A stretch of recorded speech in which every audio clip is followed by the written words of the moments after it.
Superior de Guerra del Ejército del Centro de Entrenamiento Táctico Naval.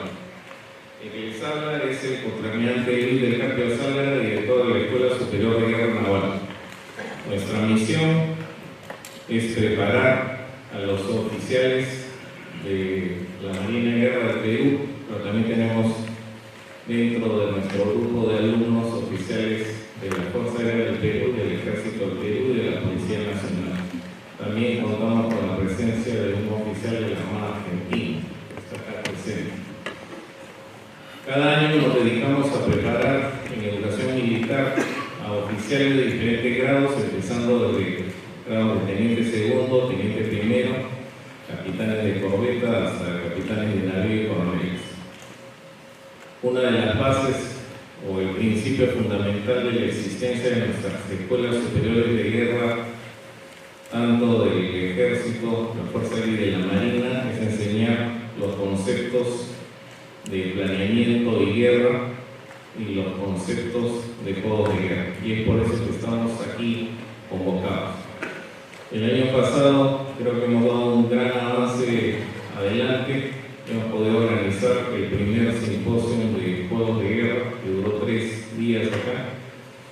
Y tuvimos la oportunidad de contar con el coronel Barrick virtualmente, porque no pudo venir, pero quedó pendiente y la visita se ha hecho realidad el día de ayer. Iba a estar con nosotros hasta el día viernes. Thank you very much, Coronel, because you participated last year in our symposium virtually, but we are very happy to receive you here in Lima, in person. Thank you very much for your support last year. Your presentation provided us a very good view and understanding of wargaming in the military education.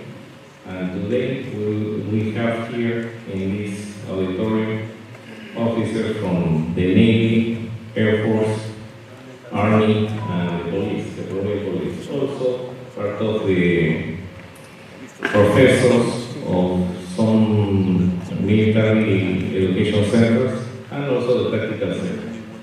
So we appreciate your presence here and the auditorium is yours. Un aplauso para el coronel.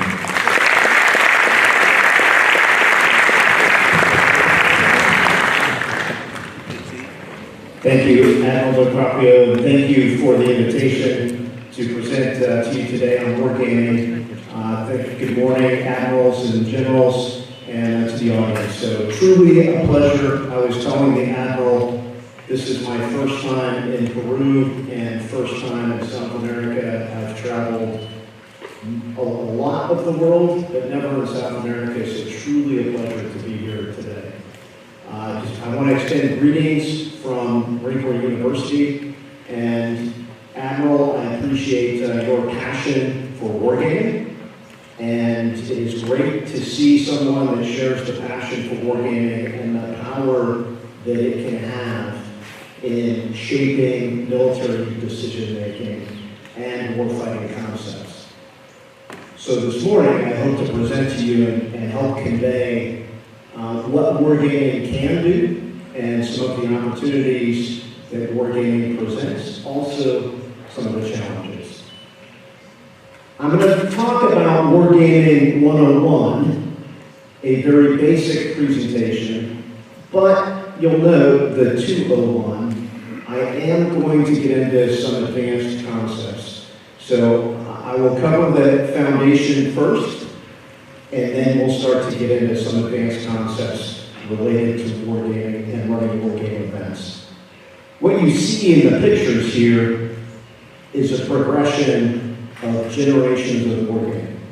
And you can see some of the history, and as the Admiral's been explaining to me, some of your history here on this campus with wargaming is very similar, with wargaming on the floor, with balconies, much like the Naval War College back in the 1920s and the 1930s, progressing to computer-supported games, and as we look to the future with artificial intelligence, as we look at the future with artificial intelligence, That is something that today is being looked at very closely, is what is the future of wargaming as artificial intelligence matures, and how do military professionals leverage wargames with computers, with tabletop, and for different purposes. As part of my background, I've been responsible for wargaming for future force development, future concepts.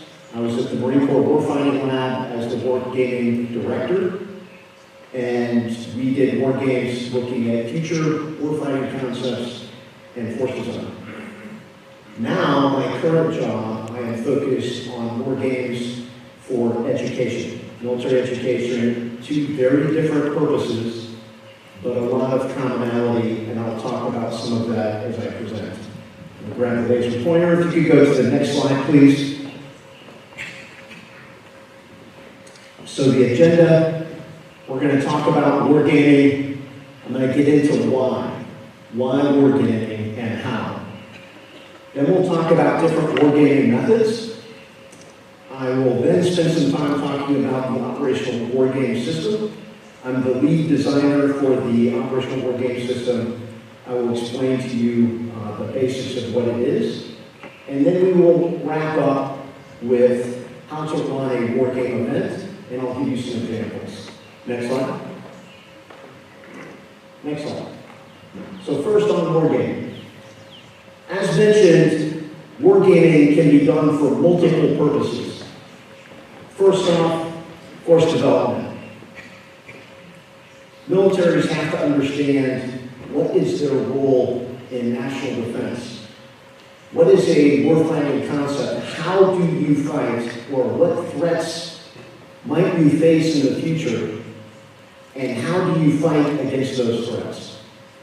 Those are related to what is the mission, what mission must you execute, what is the role of the force, and then how might you accomplish that. That also relates to what is the threat. What threat do you need to wargame against, or what threat capabilities? That helps to inform future warfighting concepts and force design. What ships do you need in the future? How many ships? What kinds of aircraft? What kinds of missiles? How big of an army do you need to have? These are questions that wargaming can help inform. Then in the middle, military education. What are the principles of war, and how do you fight? What is the war fighting in the mind of the commander? This gets to art of war, it gets to science of war, and from an education standpoint, we want to teach the skills of warfighting. And wargaming is a key tool. It's not the only tool, but it is a key tool to helping educate the mind of the warfighter. Then we get to operational units. We have operational units that are also wargaming to refine their plans. When you are in charge of a ship or a unit, you want to understand how to find, how to employ your force within a plan, a contingency plan, or if you are in war already, what you want to wargame your operation, your concept of operation. So as you can see, there are multiple purposes to wargaming in terms of who is wargaming and why. There are different purposes, but wargaming can help in all of these areas. Next slide.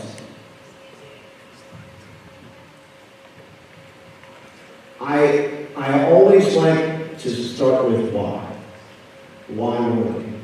And I want to focus on that bullet point number 1 about adaptive behavior. In 1977, DARPA, which is a United States research organization, conducted a study of infantry battalions that fought in World War II, Korea, and Vietnam. Their research question was what made some infantry battalions better in combat than others. And one of the key things that they found was those battalions that demonstrated adaptive behavior performed better in combat than those that did not. So what does that mean? What does this adaptive behavior really mean? You have probably heard the saying that no plan survives contact with the enemy. Why is that? That's because when you plan based on assumptions. You have to make assumptions about the situation, about the threat, and you form your plan based on those assumptions. Now, when you execute your plan, the enemy may not cooperate and may change the conditions that you're operating in. So the question about adaptive behavior is, how long does it take that staff and that commander to recognize that the assumptions they made in planning are not valid for the situation that they're in? The situation changed. Are they adaptive where they can recognize the situation is different, I need to change my plan? Or are they stuck on their plan and they're just trying to execute their plan and they don't have the mental agility to recognize that they need to change their plan because the situation that they're in is different? That's what they mean by adaptive behavior. Those battalions that could recognize the situation they're in is different from the situation that they planned for and adapted their plan on the fly, those battalions were more successful in combat than those that were locked into one way of thinking in just trying to execute their plan. So as an educator, the question then is, how do you cultivate adaptive behavior? How do you educate adaptive behavior? And that's a challenge. I believe that wargaming is one of the only ways that you can effectively develop adaptive behavior, because you can challenge people with decision making and a changing environment with a thinking enemy. You can challenge them with that in wargaming and condition them to recognize that no plan is going to survive contact and they have to be ready to adjust their plan. So to me, this is the number one reason of why we wargame, is to cultivate adaptive behavior. Number two, mental models. When you make decisions based on a mental model that is in your mind, that helps you understand the problem and devise a solution. We do this based on our experiences and our education. And if you are confronted with something for the first time, then you may not have a mental model that helps you understand the problem or understand the threat.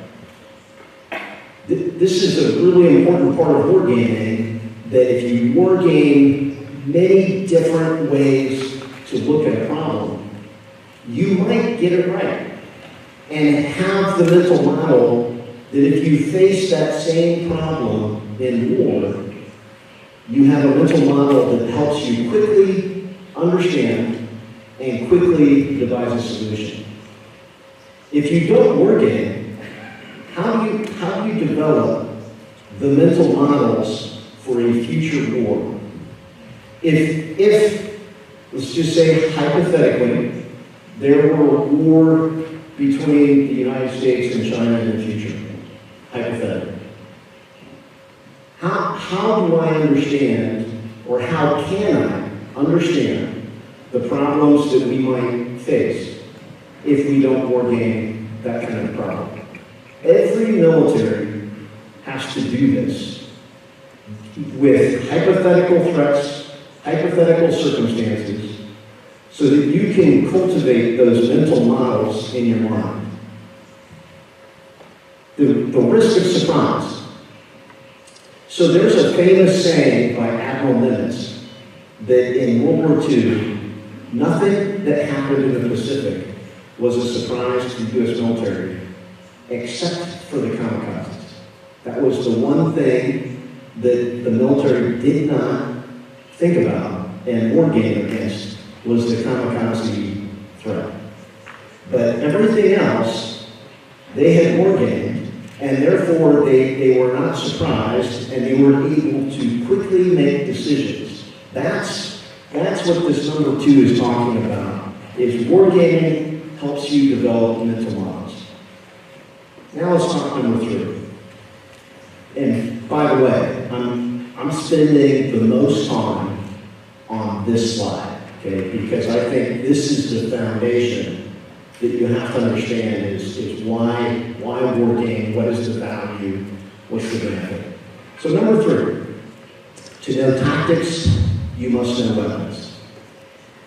How do you effectively neutralize the adversary, mitigate the threat of their weapons? How can you devise tactics if you don't know the weapons? You can't. You have to know what weapons an adversary is going to employ, and you have to know your own weapons. How effective are your weapons in defense versus your enemy's weapons that they're going to attack you with? And what is the interaction? If you don't know weapon systems, you can't properly craft tactics. This is a huge problem today because there are so many weapon systems in today's battlefield that you have to understand. This gets to the concept of all domain warfare. And most of us are experts in one domain. Might be the land domain for the Army, might be the naval domain for the Navy, the air domain for the Air Force. But I come across very few people who understand all domains, especially now adding space, cyber capabilities. When we wargame at Marine Corps University, I will quite often have officers pick up a missile or a weapon system from the game board and ask the question, what is this? It's their first time seeing it. And sometimes that's a shock to me because they're systems that they should know. They're either blue force systems that are friendly that they should know, or it's a threat system they should know. But this is the challenge of today's environment with its complexity, is there's so much to learn. I've been wargaming for a long time, and I've been looking at the future force and future conflicts for a long time. I learn every day.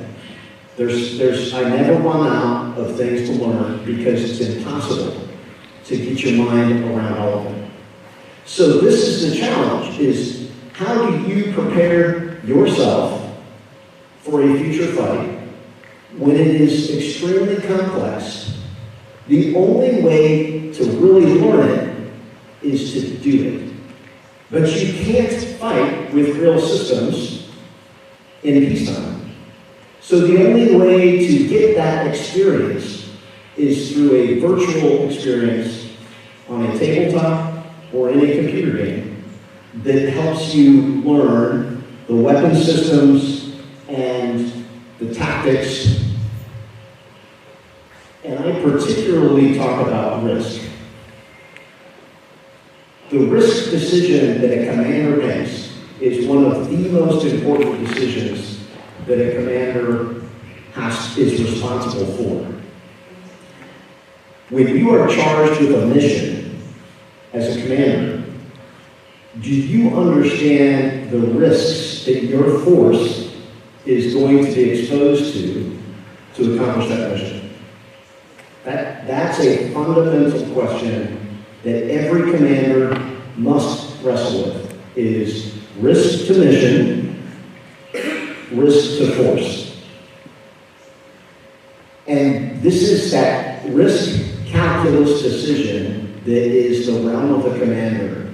And does that commander know how much risk he is taking, or she, when they are giving missions to they're giving tasks to their units? Do they know the risk that they're putting on that unit? That it's high risk, low risk, medium risk? You need to know the weapon systems if you are going to properly form that risk calculus decision as a commander. So, number 4, wargaming is sticky. What does this mean? It's active learning. This is the way we will burn onto our mind the weapon systems, the tactics, the risks, the concepts. You learn it by doing it. And wargaming, especially when it's against a human opponent, where your reputational stake is on the line, you become emotionally invested. And when you are emotionally invested, that is when you really start to remember and learn the concepts that you're immersed in. Next slide, please. So on the next slide, the DARPA, I'm going to revert back to the DARPA study. This is the quote from the report from that DARPA study that talked about adaptive behavior. I'll give you a moment to read this quote.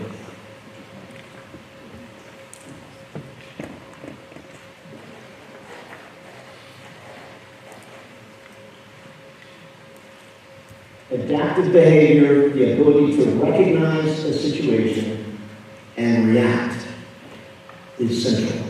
Okay?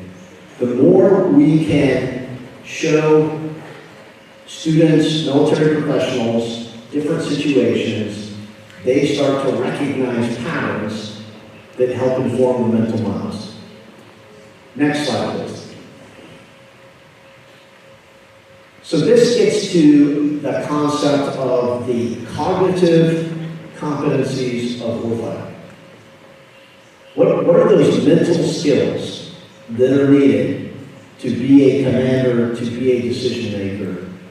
You have certain mental processes and skills that you must possess, and you need to cultivate that.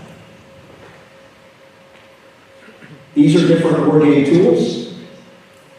This quote is from a Marine Corps doctrinal publication on learning. Marines develop an intellectual edge by learning cognitive skills and competencies that enable them to move through the observe, orient, decide, act. This is the OODA loop that many of you have probably heard about. Referred to as the OODA loop more quickly and effectively than the enemy. These are some of those mental skills: problem framing, mental imaging, risk assessment, decision making, adaptation. So this, from an education standpoint, is that critical goal of wargaming. Next slide. So how do you wargame? I'm going to go fairly quickly through this slide. We can come back to this in the question and discussion if you want. But when you're running a war game, it's about player decision making. How many decisions is a player required to make? This is a challenge sometimes with war games, where we spend too much time on game mechanics and not enough time making decisions. So this is an evaluation criteria that is useful when you're looking at a war game and thinking about what decisions are the players making and how often are they making those decisions. Time. How do you spend time in the game? I will quite often devote a lot of time to planning, because this is about helping that player formulate their ideas and decisions, and then putting them in a situation in the game where they have an opportunity to really think about the problem and think about solutions. And of course, the last is linking the game to the learning outcome. This could be tactical, understanding a specific weapon system and how to employ just one weapon system. It could be about logistics. It could be about intelligence and reconnaissance. There are lots of different learning outcomes that from a school curriculum standpoint, you may be trying to achieve with a war game. And you have to design that game scenario to meet your desired learning outcome. Next slide. All right, so how do you war game? Just to summarize,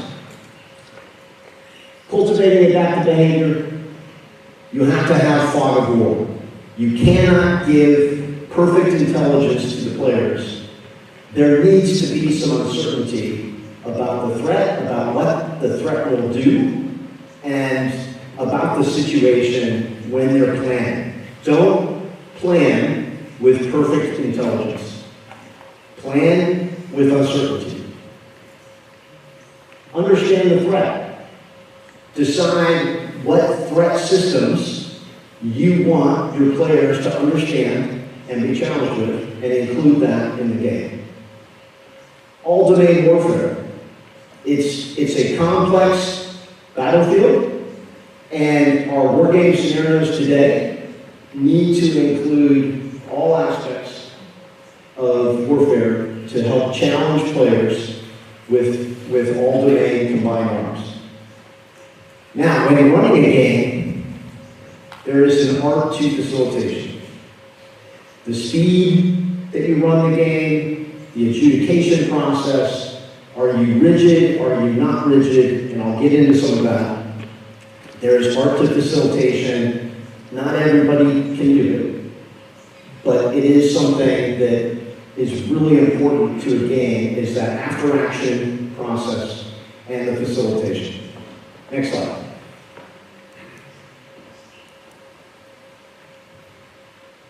Go ahead and hit the next one. All right, so I'm going to shift to the next part of this presentation, which is on wargaming methods. On the left, you have computers. Computers are rigid in their adjudication. They have to follow a logic that tells them, here's what happens. There is no middle ground. Computers, it is either a 1 or a 0. It has to decide. So it is a rigid adjudication. You're locked into a turn sequence and methods with computers. That can be good. That can be a challenge.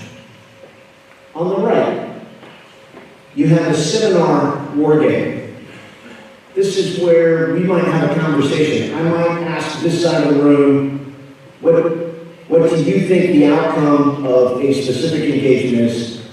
Let's just say it's an air-to-air engagement. What is the probability of success of one aircraft and missile versus another?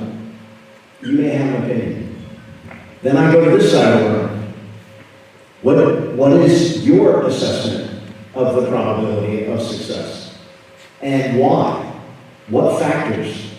Weather, range, the seeker head on the missile, the sensors on the aircraft, the pilot skills. There are a lot of factors that go into the outcome of any engagement. And the value of a seminar game is we force the players to think about those factors. If we put that on a computer, we're going to have an air-to-air engagement, and the computer tells us what happened. What do the players learn? What do they learn about what factors went into the algorithm that the computer used? It's challenging for players to see that. So that is one of the risks of computer simulation, is that the players don't see why the outcome is what it is. In a matrix seminar game, you put that entirely on the humans. Now, humans make mistakes, and humans may not think about all the factors. Or you might be doing a game where you have submarine operations, and nobody in the room is a submarine expert. Now how do you adjudicate? That gets to the tabletop game with a rule book-based adjudication that is semi-rigid. And when I talk about the operational wargame system, that's what it is. It's a semi-rigid adjudication. It provides a framework on how to adjudicate when you may not have the right expert in the room. And it gives you consistency in that adjudication. But there's always room to revert to this. It's impossible for a game to anticipate every situation and every problem. So there's value in semi-rigid adjudication with a tabletop because you can be flexible in that adjudication. What I advise people is when you don't understand a problem, it's better to be over here. Because when you need to understand it, a matrix game is going to help you wrestle with what factors go into that problem. When you do understand the problem, but your goal is to look at a lot of different possible solutions, a computer game might be the better way to do it. It's faster, it gives you data output, and you can run multiple courses of action through a computer, and then it'll give you the results. So, I tell people I'm an equal opportunity wargamer. I think there are times when you want the computer simulation, there are times when you want the human adjudication, and there are times when you want the middle ground that is very flexible. So, there are lots of different wargame methods. None of them are perfect, and you have to adapt the game and your method to meet the purpose of your game and why you're running. Next slide. So I'm going to give you some examples of some games. This is a commercial simulation that's called Command Modern Operations. This is one of the tools that we use at Marine Corps University that gives us that computer simulation.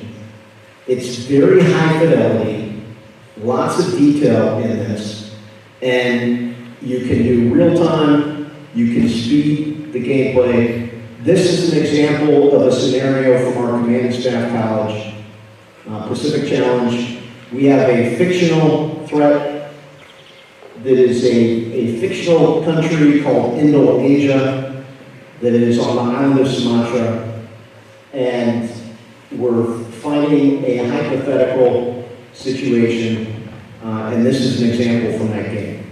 Very big joint task force scenario. Next slide. This is an example from our Expeditionary Warfare School, which is our captain's course, using command.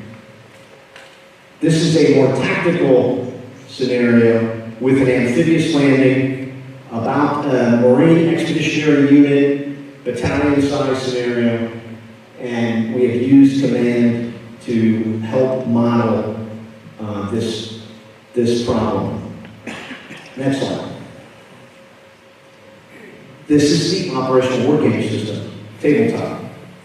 Some of you may have seen this because I know the Admiral has integrated the operational wargame system here to some degree. This is an example of students using the operational wargame system for a Taiwan scenario, and you can see we have the tabletop and the digital format, and the students are deep in thought. Next slide. This is the operational wargame system with a Ukraine scenario. We ran this game about 2 years ago, shortly after the war started, to look at what does the future hold for this conflict. We wrote about it in some articles from Modern War Institute, also War on the Rocks, two articles published on our wargaming effort for Ukraine, looking at that war and trying to understand where it might go in the future. I would just encourage you to read our article that we wrote 2 years ago about wargaming along war. It's called Wargaming Along War. And if you read that and you assess the situation today, I think what you will find is that it's very close. It's about attrition, about force generation, and which side is able to generate forces, munitions, and that there is very limited ability for one side to gain a decisive advantage over the other, and that it's an attrition war. That was 2 years ago, and the war has unfolded in much the same way. And it was through the war game, this war game right here, that we gained a lot of those insights as we war gamed that problem. Next slide. We kept the map for that game up for a long time, keeping pace with the war.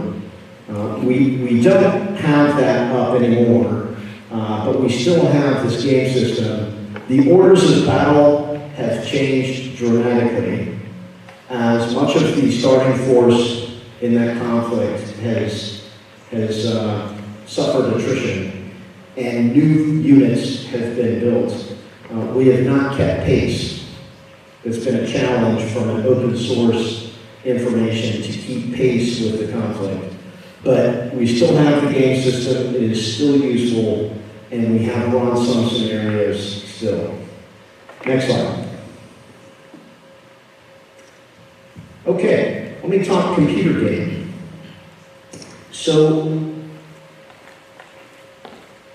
multiple reps and sets. When you go to the gym and work out, you want to get multiple reps and sets to condition your body. It's the same thing with wargaming. You want to get multiple reps and sets with wargames, looking at different problems, different situations, devising different solutions, facing different opponents. Some opponents are easy to beat. Some are very difficult. I can tell you that when I play somebody in one of our tournaments, we run computer tournaments. We have a wargaming cloud that we run commercial games. You can see some of them here. War plan, strategic command. We have company level. Some of these are modern. Some are historical. But we run tournaments, and I can tell you within the first 2 turns whether I'm going to be in trouble or not versus my opponent. I know very quickly whether they are good in their tactics or whether their tactics are poor. And I can tell that within either the first turn and certainly by the second turn. I can see it in my opponent. I don't even have to talk to them. I can just see what they're doing, what their force is, to know whether or not they know what they're doing. And we run these on a recurring basis, trying to create an environment where you're free to fail. It's better to fail in a game now, in peacetime, making decisions and learning from those decisions, than it is to not make tactical decisions or strategic decisions at all. And then when you're in a conflict, suddenly for the first time, you're challenged with making decisions. We want our officers and enlisted making decisions with multiple reps and sets to build those mental models to help them more rapidly make decisions and devise solutions. Next slide. This is an example. We have a software tool that is the hex war management system that allows us to keep track of our player data, their scenarios, their win-loss record. We have leaderboards. This is in development. We've invested in after-action tools to be integrated into this to help us make this better, make instruction better. We're not there yet. This is still prototype, but we're working on this to help us create this digital warfighting arena that allows us to get multiple reps and sets. Next slide. All right, let me talk about the operational wargame system. Next slide. Okay, this system is focused on joint warfighting and the operational level of war. And it can be run at the tactical level with ship versus ship. And it's very effective in doing that. So scalable from tactical to operational.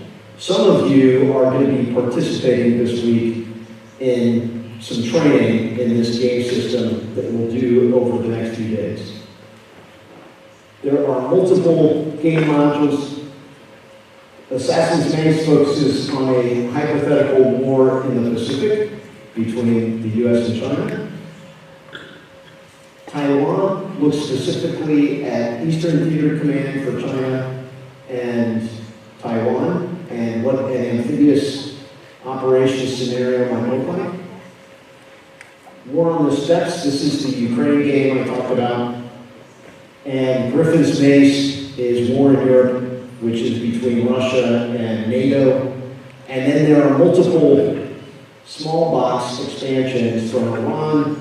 Desert Vanguard is for Middle East, Southeast Asia, 7th Fleet, Baltic Blitz, Baltic Storm. The value of this is a common game system with different scenarios from all over the world. This game system has been in development for 5 years, and we've continually added new orders of battle, new scenarios, new maps to the game system so that we can war game just about any scenario. We don't have Korea yet, but that's in the plan to get Korea added. So it's continuing to evolve, and this game system is being used extensively in the United States and with allies and partners. Next slide. I won't get into the learning objectives here. These are some of the learning objectives that the game specifically enables. I mentioned the risk calculus decision, 21st century combined arms, the challenges of distance, the precision strike regime that characterizes today's battlefield. These are all things that the game system helps enable. Next slide. The next few slides talk about some of the specific modules. These are just a snapshot of the order of battle and some of the scenarios that are included in this game. This is Assassin's Mace. Note the Chinese ships, bombers, 3rd Marine Expeditionary Force, 7th Fleet, Australia, Japan, and we have other orders of battle for Asia in this game system as well. Next one. Taiwan forces, maps, various maps for the game. Next one. Ukraine. Most of the Russian order of battle down to the battalion level is included in two game boxes. Next one. And Griffin's Mace for NATO, Russia. This is brigade level. Next one. These are different organizations that use the operational wargame system. As you can tell, there's a lot of different organizations using this game system. It has really taken off a lot in the last 2 years. Next slide. All right, this is the last section. I'm going to go through this very quickly, and then we'll get to some questions and discussion that you may have. All right, next slide.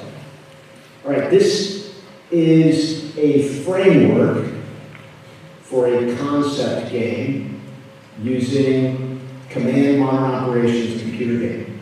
When you're designing a game and you have specific research questions, first, what is your problem? What are the research questions you're trying to inform? What capabilities must you include in the game to help you answer the questions? So you can see there's a design logic here that really follows a scientific method of structuring your research to help answer your questions and using the game as a research method to support analysis.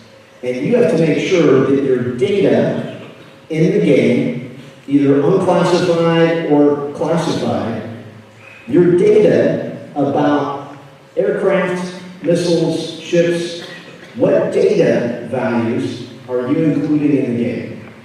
These are really important things to get dialed in to help you get the game structured to help answer your questions.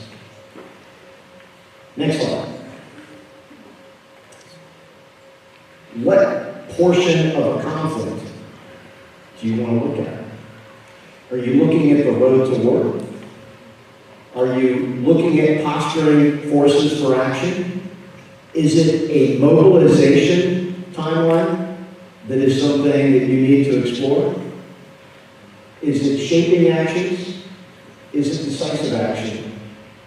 Or is it all of this? So, as you think about running a scenario or wargame event, one of my first questions is, what year?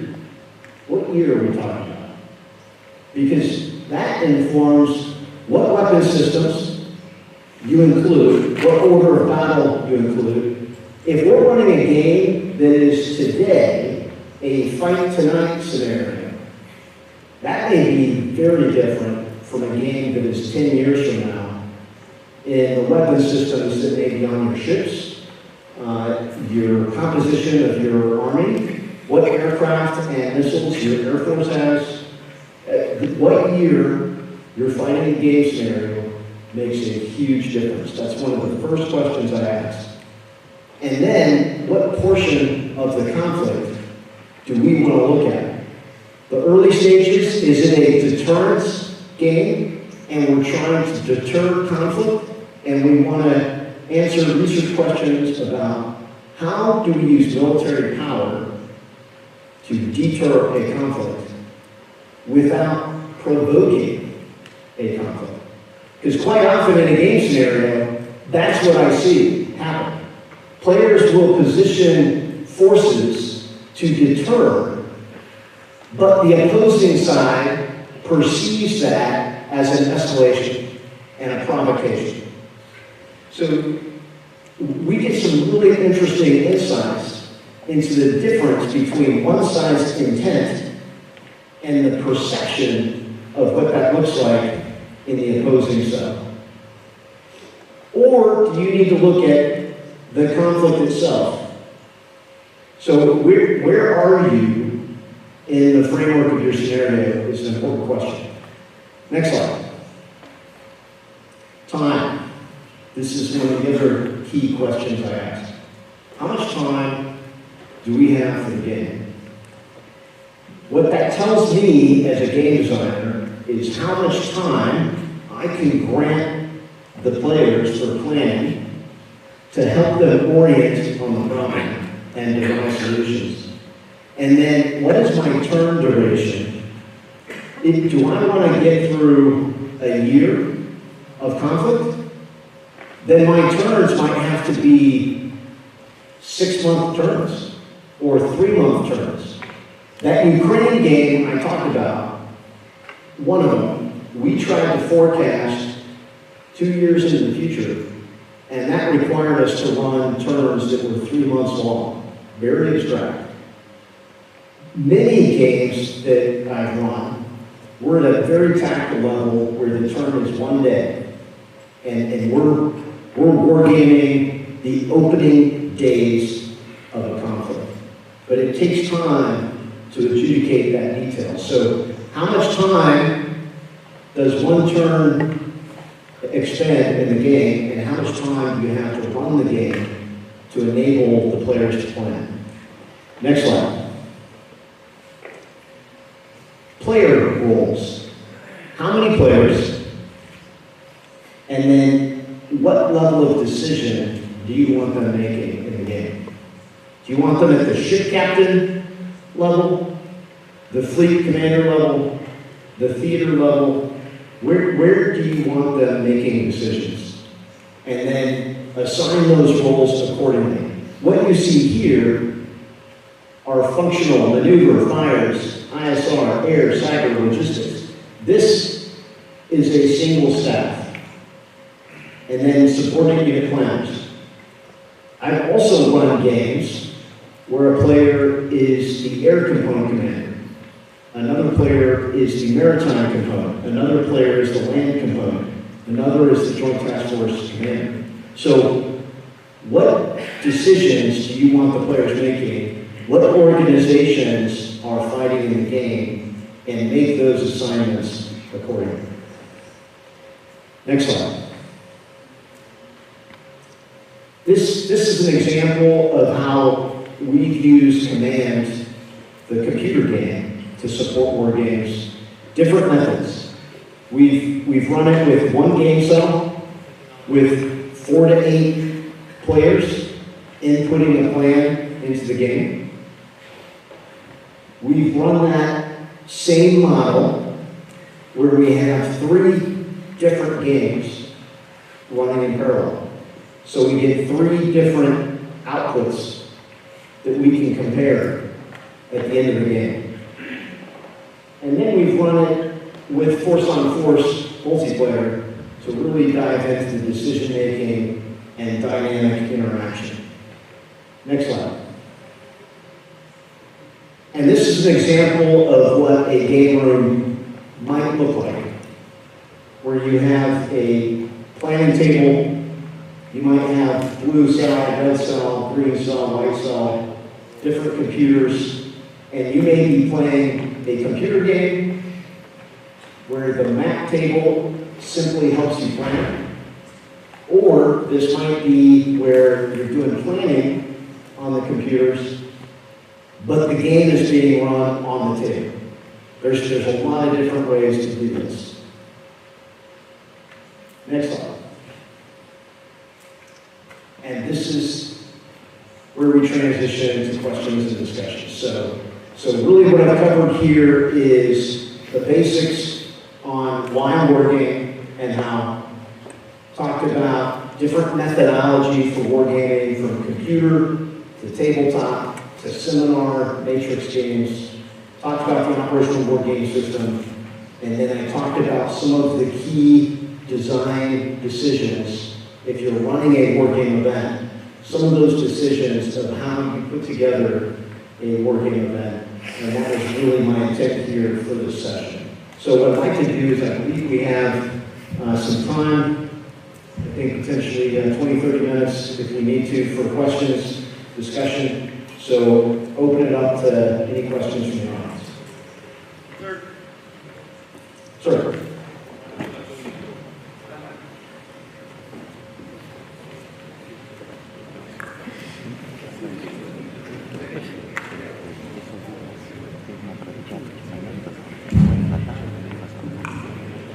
Sir, Captain Ryan here. Thank you very much for your presentation. From another Marine, it was very interesting.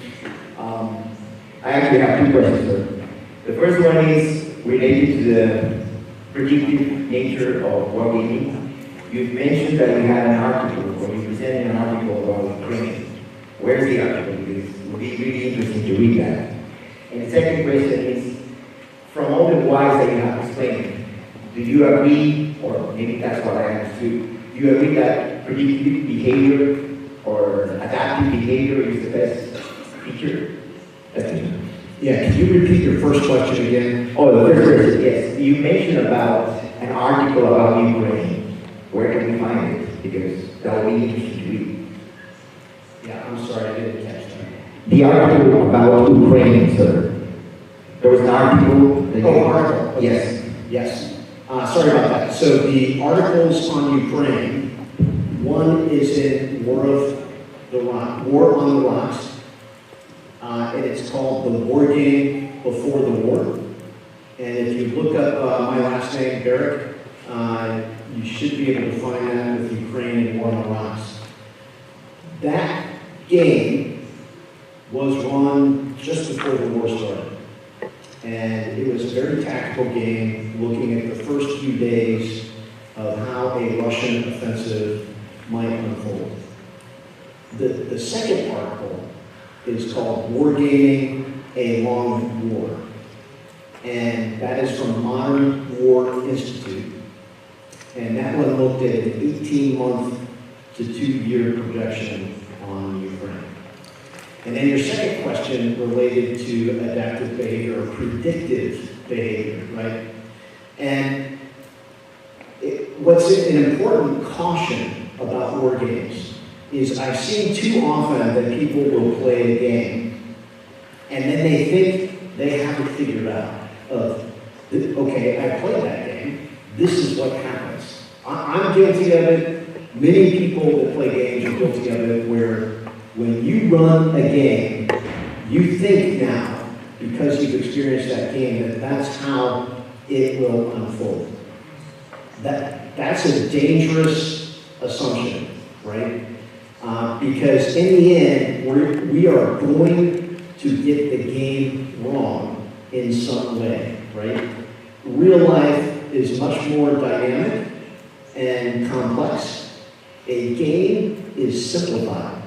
And we have abstracted aspects of conflict where it's impossible to model the real world, right? So we have to be very careful about saying, hey, we got this right. Now, this is something that's interesting about Ukraine happening right now, because I've wargamed the Ukraine conflict. I see some things that are similar to what we saw in the game. But I also see what we get wrong in the game, right? Because we can look at the conflict and then ask the question, does this game model what we're seeing? I'll give you an example of two things that we got wrong when we did the first Ukraine war game before it started. In our game that we play, Russia achieves air superiority after like 2 days. We assumed a degree of lethality versus air defense, and that the air defense systems were neutralized, and that the Ukrainian Air Force was destroyed within the first few days of the conflict. We clearly got that wrong, right? And then the important question is why? And what is it in the game system that we need to change our model, right? the model is wrong that generated this outcome. Why is it wrong? And how must we adapt it? The other thing that we got wrong is human factors. So, I mean, I designed the counters for the game. And I took a tank battalion for Russia and made it equal with a tank battalion in Ukraine. It was basically the same equipment. Same thing with the mechanized formation. They're using BTRs, BMPs, T-72s, T-64s, not now, but back then, the equipment was very similar. And I gave the attack values and defense values were basically the same for Ukrainian units and Russian units, right? Based on equipment, not human factors. So what we have clearly seen is that Ukraine fought with very high will to fight, tenacity, creativity, and a resolve that was not mirrored by the Russian formations. So how do you account for the human differences in the game? So since then, I've started to apply different values. For example, I may have a brigade where there's 3 battalions, all with the same equipment, but I will make one battalion better than the others. To model, we've all seen you have that one ship or that one battalion that has better leadership, better training, and it may be just the number of people. In the Marine Corps, we have some units, when they come off of a deployment, they lose people, and then they have to be repopulated, rebuilt with new Marines coming out of school. So they're at a lower readiness than a battalion that is about to go on deployment, has all their people, has been through the training. They are at a much higher state of readiness than this other battalion. So the human factors is one that is, it's hard to get right, and it's something that is a really important aspect of game design, is to really make that assessment on the human factors. One more comment on this. Doctrine. So one of the challenges, doctrine and organization. So one of the challenges with Ukraine is they did not have a division organization. And when you talk about fires employment and using artillery battalions, how effective are they at integrating fires and combined arms into their combat? They're very good at the platoon level, very, very good at the company level, and the higher you go to battalion, brigade, and higher, they don't have the same kind of training background and organization and procedures that, for example, in the U.S. military, that we have at the higher levels. So from a game standpoint, how many artillery battalions should one side be able to combine in one attack? Right? That's hard to do. One battalion, pretty easy. 2 battalions, it's harder. 3, 4, 5, 6, really hard, right? So these are some of the things about doctrine and organization that when you're running a game, what you do for one faction in the game might be different than what you do for another faction. Great questions, thank you. Yes, sir.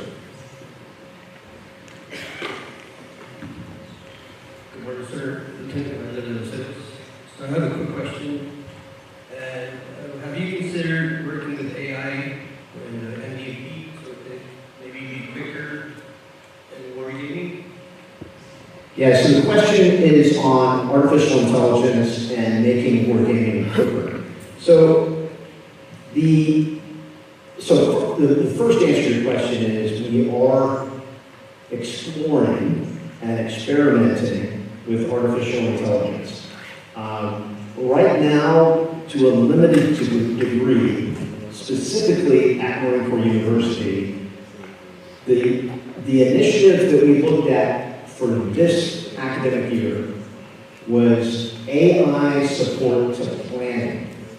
That the large language model AI to be able to take a number of doctrinal publications and information that was curated. Curated is the important word, that we're not using ChatGPT, taking all the real and fictional information in the world and using that to support planning. Because when you do that, you get false output from the AI, right? So what we've been looking at is taking information that is curated, so we have a specific body of information that we're looking at, and then the students can query that AI to help enable planning, and particularly with doctrinal publications, terms, and I would say it's at a very elementary level. From a wargaming standpoint, what I think offers particular value is the ability to take like a computer game and in the game log, let's use Command Professional Edition as an example. After you run a 24-hour turn, you have all this information that gets spit out by a computer.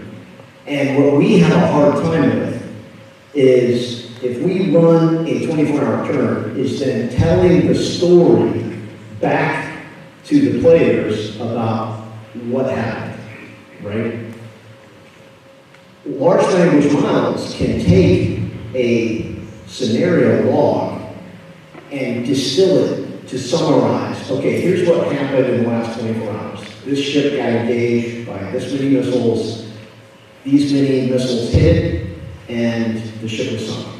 This other ship was engaged at this time with this many missiles, and here's what happened.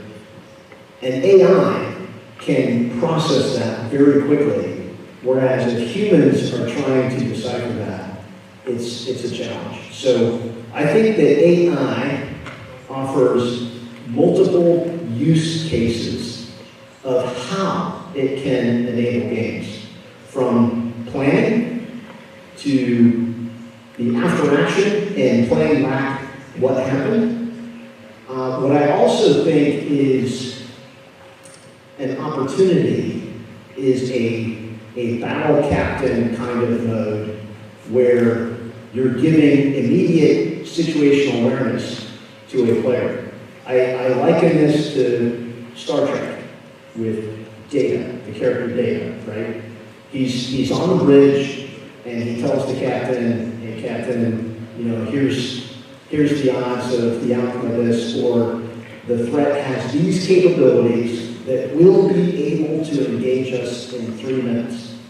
So imagine as a naval captain, if you have an AI on the bridge that tells you in 5 minutes, this adversary ship's weapon systems will have you in their range in 5 minutes. Otherwise, you're relying on your ship crew to tell you that and have the awareness of when you're crossing those range lines and knowing it. If you have artificial intelligence that is maintaining situational awareness in real time, and if you have it programmed to tell you, hey, these are the things I want you to tell me when I'm under threat, when my weapon systems have the adversary range, that's all very useful from wargaming to real life. So I think the bottom line on artificial intelligence is that it's early in development still. It demonstrates a lot of opportunity. It also has challenges. So I think we are in a stage of experimentation right now to really get the full benefit of artificial intelligence. But from a wargaming standpoint, I think the biggest impact it will have in the near future is that post-game analysis, to be able to sift through all the information coming out of a computer game, as an example, and rapidly present that back to you in something that makes sense for the story about what happened in the game. Sir. Good morning, sir. Capitán de Cordillera, Marco Velasco. We saw in your presentation that wargaming considers the fog of the war. But what about the friction? How does wargaming consider the friction of real world? I love it. I love it. The dice. So this is where I will tell players, you know, some people, when we start rolling the dice in a game, people are like, what are we doing? It's 2024. Why are you rolling the dice, right? I think it's really important to a war game, and here's why. It's about probabilities, and it's about dealing with the low probability outcome. If we didn't include chance, then we would always use the most likely outcome. If we all agreed, hey, 80% chance this is going to happen, and we just relied on our judgment, then we would go with the 80% outcome, right? But when you roll dice, it forces you to deal with a low probability outcome. In fact, it might even be an extreme outcome, where the player did everything right, but they still failed. That's friction, right? It's chance and friction, and it's the story behind it. I've had players where when you roll a 1 in the game for OWS, it's never good, right? You failed. And I will generally consider that when you roll a 1, that's catastrophic failure. Now, the player, again, may have done everything right. They made the right decision, they had the right plan, they had the right intent, but they rolled the 1 on a 20-sided die. And I've seen players roll the 1 on a 20-sided die 2 times in a row, right? What happens to that player? They want to flip the table, right? They get frustrated. But this gets to the art of facilitation, where it goes right back to this question on friction and on probability and chance in war. That you may have done everything right, and it just doesn't go your way, so now what are you going to do? Do you repeat and set those conditions again and do it again? Or do you decide to do a different approach that may give you a higher probability of success? Or because you tipped your hand to the enemy, you need to now do something different. The dice tell a story. And sometimes that story is that friction has happened. And that you don't get things going your way. And that's why I love including dice in the game and that probability outcome, because it forces you to deal with low probability outcomes that otherwise you would never explore.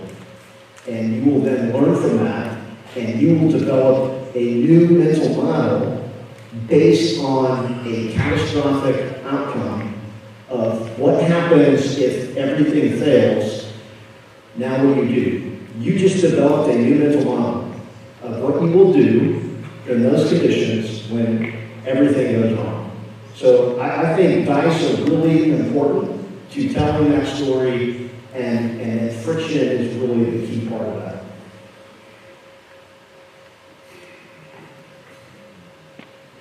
Sir. Morning, sir. Which method do you, in your experience, think is best for educational purposes, tabletop or computer? And the second question, which method do the new generation of wargame gamers prefer? Thank you.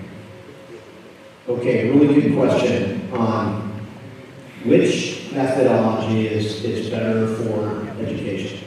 So, I think that if you pin me down, I'm going to tell you tabletop is better because it gives you that human interaction over a map with the conversation that happens and the situational awareness and the discussion over the factors that go into the outcomes, right? When you do all that in a computer, you short circuit that mental process and you may not see the why in terms of what happened. So I think fundamentally, for education, a tabletop in the classroom is the better approach. Now, having said that, we are using computer games extensively outside of the classroom. Okay, because now, with a computer game, while it may not be the best for a classroom setting, it is one of the only ways that I can give multiple reps and sets to our students, where they can now, on their own, go to a wargaming virtual gym and play games to develop mental models where the setup time is near zero and they can play their turns, engage in an opponent, and do that multiple times over time.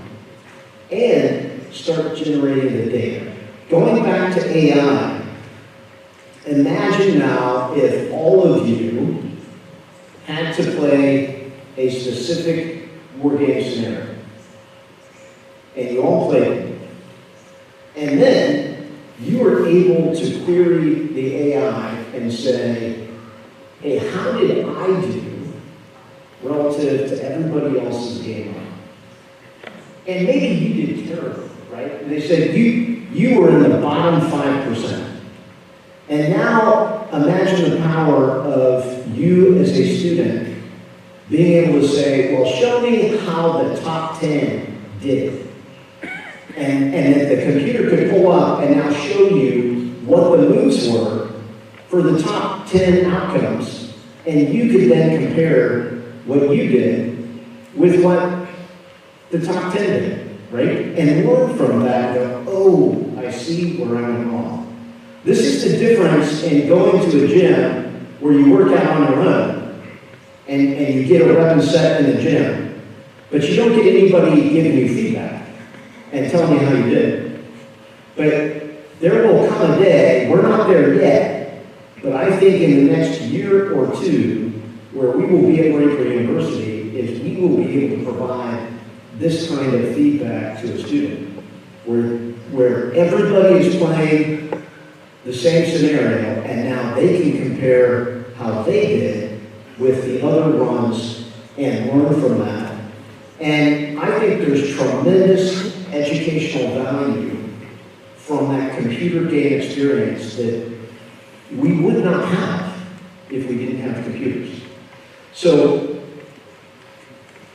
what is the future? You asked, what is that next generation, and what does the younger generation of wargamers, what do they like and what do they want? I think there's an expectation that because of what artificial intelligence is doing in our society and data analytics and the power of data analytics, that when we match that up with computer games in particular, because computer games generate data.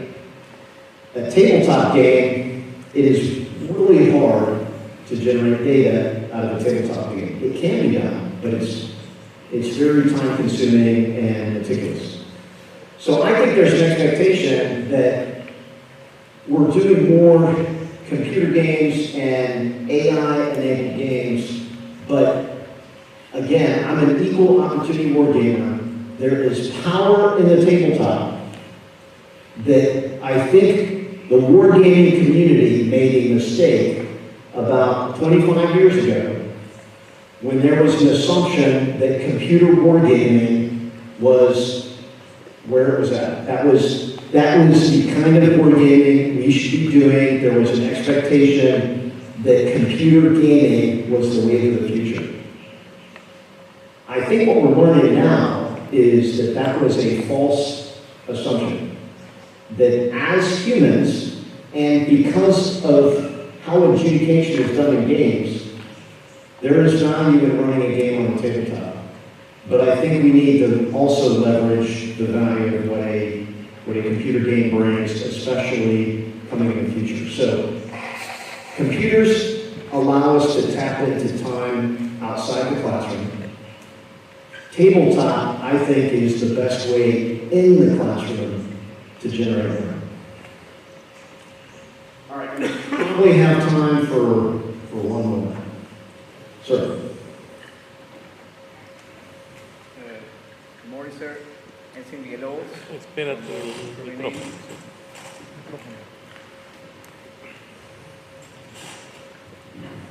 Good morning, sir. This is Ensign Villalobos from the Peruvian Navy. I have one question related to the design process of your wargame.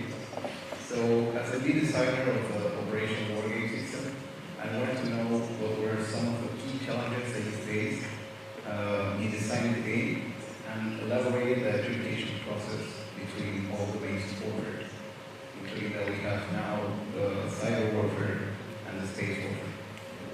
Yeah, great question. So, related to some of the design challenges of the operational wargame system, I would say our fundamental design challenge was the speed of adjudication. When we started to try to find a wargame system, we looked at some commercial tabletop games. But what we found is that those games had a lot of combat charts, and it took us too long to adjudicate. So we needed to find a game system, adjudication method that allowed us to speed our adjudication. One of the key things about the operational wargame system is most of the information that you need to adjudicate is on the counter. Where we had to deviate from that was in ground warfare. And that the ground warfare, because of terrain, because of flanks, for human factors, there was a lot of things with ground warfare that made it more complex. That we still have a combat chart to help us in ground warfare. But most of the naval warfare, you can just look at the counters and you know what die you're going to roll for the adjudication, and you modify that die based on the different factors that you see on the game table. So I think that the dice promotion system that is the core of OWS was the key thing that enabled success with that game system, because it gave us an adjudication method that allowed us to adjudicate more quickly. One of the other design challenges was space. So initially, space was one thing in the game. It was surveillance reconnaissance. That was it. I had an Air Force 3-star general that played our game, and he told me, he goes, "Tim, you've boiled space down to one thing." And he's like, he said, if he tried to do that with ground warfare, I would have, significant objections to that degree of simplification. And he told me, he's like, I have objections to your simplification of space to simply surveillance and reconnaissance. It includes communications, command and control, position, navigation, and timing. All of those are different satellite constellations. So one of the challenges that we had in the game was coming up with the game mechanics that made all of those aspects of space matter in the game. And I think we've done a simple but good enough job of that in the game system. On cyber warfare, one of the things that I will tell players is that there are cards that come with the game that have specific cyber attacks that players can leverage.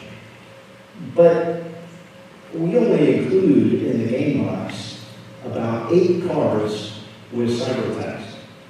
All of those cyber attacks are degrade, disrupt. None of those are exploit, which is a different effect. So there are 2 aspects to the game where we heavily rely on the player creativity in getting the players to decide what effect they're trying to achieve. And then we have to apply some subject matter expert adjudication, really a seminar matrix game adjudication to decide how to apply the game. And that is with cyber and with soft.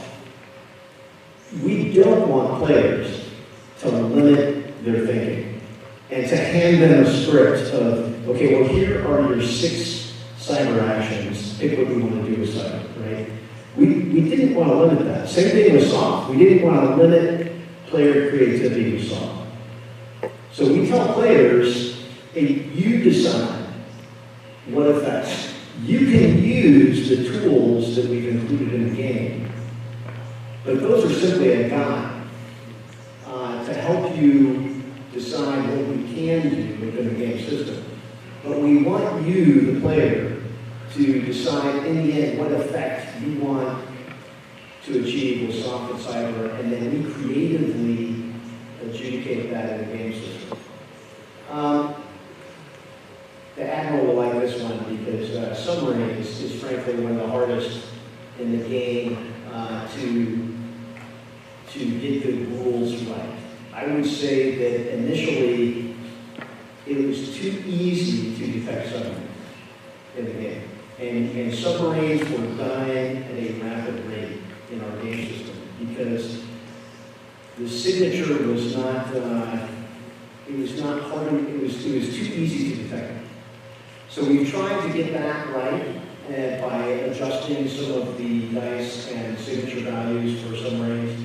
The other gets into the submarine lethality and different views on how effective a submarine is in engaging multiple targets. For example, if you have a surface action group, how many ships can that submarine effectively engage, and how to adjudicate that submarine combat. I think submarines has been one that, frankly, continues to be a challenge. And stealth aircraft is another one, where too easy in the game to detect stealth aircraft in some circumstances. So trying to get the game dialed in on stealth aircraft. And then the other gets to this problem in the game system with air units. If you have fighter aircraft operating from a fixed installation, they're relatively easy to target. But most of the future warfighting concepts for Air Force units is the Agile Constant Employment, ACE. And so wrestling within the game of how do you model air unit employment when they're distributed across the battle space. They're in a smaller footprint. So what is the sortie generation? How effective or lethal is that squadron? That squadron is probably more lethal operating from a fixed installation, but it's less survivable. When you're operating in a distributed manner, now it's harder to detect. It's probably not as lethal, has a lower sortie generation, but it's harder to detect and harder to kill. So getting some of these warfighting concepts modeled effectively in the game has been a design challenge to try to get all these different aspects of modern warfare modeled in the game system. It's been a challenge. I would say it's okay, but this is where I emphasize that the game is semi-rigid. And the semi means you have to rely on subject matter expert opinion, professional judgment.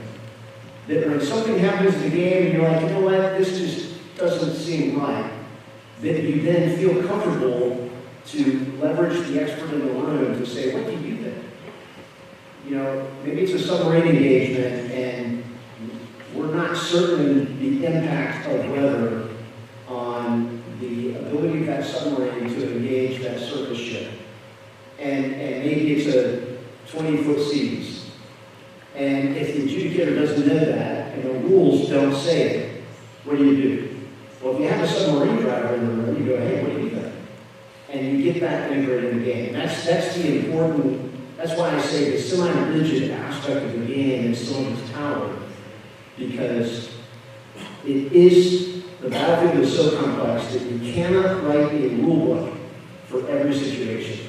And so you have to empower the game adjudicator with an array of tools that help them adjudicate the complex battlefield. So I think the game has done a pretty good job of that, but we've discovered along the pathway some of those particularly challenging areas. All right, Admiral, how's that for time? We have the last question. All right, sir. So, good morning, I'm Sadiq from the Peruvian Army. I would like, first of all, thank you for your presentation. I would like to ask you, how can we measure or how can we know that the decisions that we do during wargaming or the results are going to give us a good idea of the reality in the future? So how do we know whether a war game's results are giving us an idea of the reality in the future? This goes back to the predictive question from before, where we never know for certain. And I think it's really important that we run games multiple times. When I was the wargaming director at the Marine Corps Warfighting Lab, if we ran one game and we had insights from that game, the senior leaders that I would brief on the insights from that game, I would say were mildly interested in those insights. But if we ran 10 games with different players and we started to see consistent outcomes, then I would start to frame the insight in a degree of confidence. If we saw it 1 time out of 10, then that was a low probability outcome, low confidence. But if we saw something 10 out of 10 times, I can now start to say with high confidence that this is probably a good insight coming from the game, right?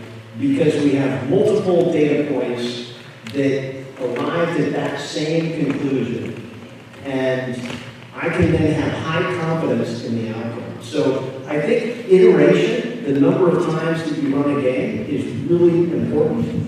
And the more times you run a game and you start to see consistent outcomes, then your degree of confidence should go up.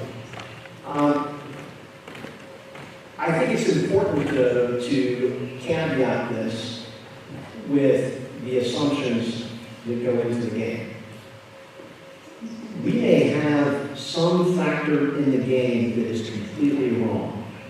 I'll tell you one, I'll give you an example, okay, that is one that I see happening right now that I don't know the answer to, but has caused me to question all of the insights that emerged from the game previously, based on what we're seeing. And this relates to hypersonic missiles and air defense, right? We had an assumption before the Patriot systems went to Ukraine that we were operating in our unclassified games, that hypersonic munitions could not be engaged effectively by certain air defense systems, right?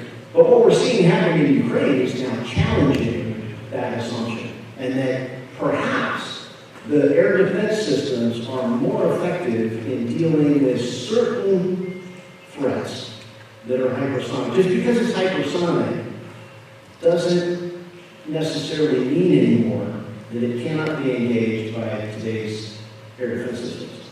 That is something that by observing the battlefield today and what's happening in Ukraine, we're learning and seeing those interactions and questioning the assumptions that we previously made on adjudication. And so it's always important to go back and look at those design assumptions, particularly on different sensors and weapon systems, because we may have a whole series of games that the insights may be based on a false assumption.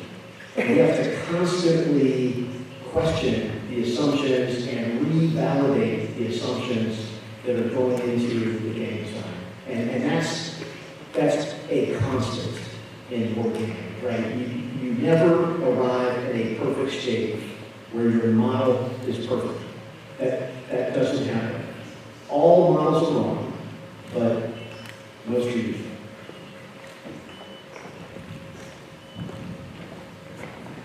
Thank you very much, Coronel. It was a pleasure to have here you at the Naval Academy. We appreciate your support and also all your things and thoughts about wargaming. That is a very important topic in military education. So, an applause to